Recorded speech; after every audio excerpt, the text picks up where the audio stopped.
It's a reaction about Batman. I don't even know what it's called.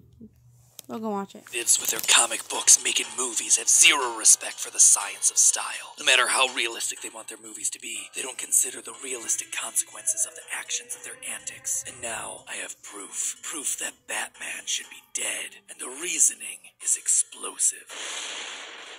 Hello, Internet! Welcome to Film Theory, the show that knows that theorists are not a superstitious and cowardly lot. You want to know how I know that, friends? Just look at the wide array of content that we've covered over the years. We've exposed Mario's truly psychopathic nature, played Rocket League in real life with real cars, we've predicted the future of superhero franchises, and analyzed how to survive every single horror movie imaginable. We've cried while eating spicy foods, and we've worked out the best ways to get the most bang for your buck at buffets. And now, today, my friends, we're ready for the next step in our theorizing adventure. Today is a huge, momentous day, loyal theorists. Today, we are launching the first new theorist channel since 2020. The fourth little quadrant of our logo is finally getting filled, completing that little Simon Says ring of YouTube and bringing us one step closer to theorist world domination. Ladies and gentlemen, I introduce you to Style Theory. I would like to do like one video on that channel that's dedicated to style, fashion, beauty, and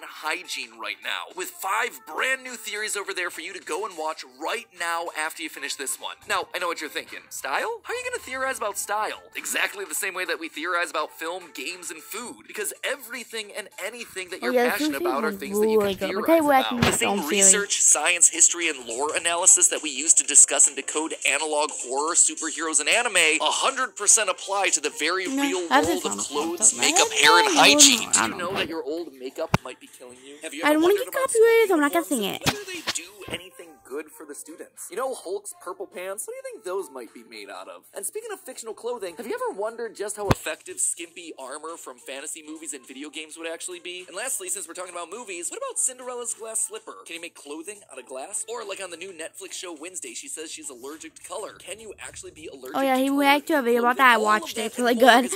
And I reacted to it for you guys. So yeah, I'll be posted soon or maybe before that one. Right now, subscribing to Style Theory is the single best way that you can help both us and yourself out. Not only are you going to be getting yourself some super interesting educational videos about all sorts of fun topics that are all very real and applicable to your everyday life, but if we can manage to get 1 million subscribers by the end of the month, that'll put Style Theory as one of the top fashion channels on YouTube. So help us, help yourself, and let's dominate a whole new portion of YouTube, my friends. The link to Style Theory and its 5 brand new theories that just dropped today, you heard that right, 5 new videos that are brand new right now, all of that is in the top line of the description and the iCard in the top right-hand corner of the screen. So go, click on that over there, but make sure that you're opening it in a new window. Let's get to Batman's point. Talk about one of the most iconic pieces of clothing in all of pop culture, the Batsuit. Loyal theorists, there have been a lot of Batsuits on film over the years. We've had spandex suits, rubber masks, military-grade spelunking gear, comic-accurate capes and towels, and even bat I like those actually. For some reason. It's not bad. I think my favorite incarnation of the suit so far has to be the realistic version that we see in director Matt Reeves' The Batman.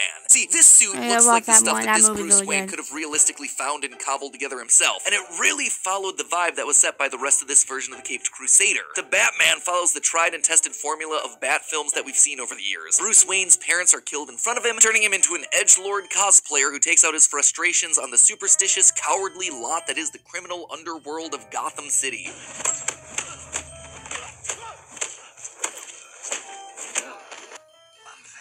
But this go-around, things are a lot more grounded. While Christopher Nolan's Batman was a suave globetrotter with unlimited resources, and Zack Snyder's Batman was a murderous psychopath with an exoskeleton mech, on the surface level, this Batman seems a lot more realistic. He wears combat boots that he probably picked up from the local army surplus store. He drives a muscle car Batmobile that he clearly modified himself. He listens to Nirvana while journaling about his feelings. The film even embraces the idea of cycles of violence, with Batman being the inspiration for a lot of the lunatics that he's trying to stop, which sometimes gets just a wee bit too real. Matt Reeves and the other filmmakers involved in the Batman clearly put a lot of time, effort, and energy into making this the most practical, realistic, and down-to-earth iteration of the character that we've ever seen on film, which is why it's so weird for me that the Battinson shrugs off bullets with such alarming regularity. At one point, he even takes a shotgun blast point-blank to the chest before smooching Catwoman, dusting himself off, and beating the poop out of the guy who shot him. Seriously, I don't like grounded Catwoman as very this much. take on the hero might seem on the outside, the Batman has bullets bouncing off of the Batsuit more than Superman's chest. That just didn't sit right with me. Are billionaires suddenly reality benders now? What are your superpowers again? I'm rich. Well, not exactly. You see, loyal theorists, even if Batman had the best body armor in the world, his ability of affluence wouldn't have let him limp away from the events of this movie. And not for the reasons that you might think. I don't even have to go into that ridiculous scene where he face plants into a bridge going like 45 miles an hour either. Nope, the reason that Batman would be dead is a lot softer than that. So put on your super suits and stand broodingly in the rain there, loyal theorists. Let's dive in. So let's just start off by looking at how exactly bulletproof armor works. See, how does air up work? Okay, that's all we're gonna get to today, but that's not it. Hope you enjoy. Bye. In a minute. Bye. There you go.